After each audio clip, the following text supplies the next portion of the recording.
Hello guys, সবাই কেমন আছেন? আশা করি ভালো আছেন। আমিও খুব ভালো আছি। তো শুভ দুপুর বন্ধুরা। আমি একটু ডাক্তারের কাছে গেছিলাম, চোখটা আমার খুব প্রবলেম দেখাচ্ছে, তো চোখ দেখাতে গেছিলাম।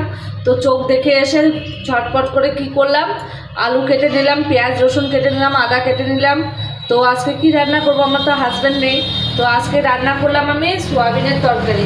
তো সোয়াবিনের তরকারিটা কি করে করলাম, পেঁয়াজ একটু ভেজে নিলাম, আর আদা রসুন পেঁয়াজ শুকনো লঙ্কা আর টমেটো পেস্ট করে নিলাম, মিক্সারে একটু বেটে নিলাম।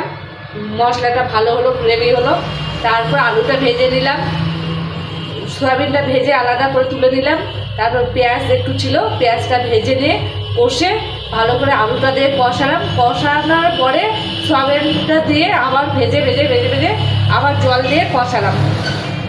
তো কষানোর পরে আমি রান্নাটা হয়ে গেল, আমার ভাত করলাম আর সয়াবিনের তরকারি করলাম। তো সয়াবিনের তরকারিটা দেখুন, সয়াবিনটা আগে জল দিয়ে ফুটে নিয়েছিলাম, যার জন্য সয়াবিনটা নরম হয়েছে।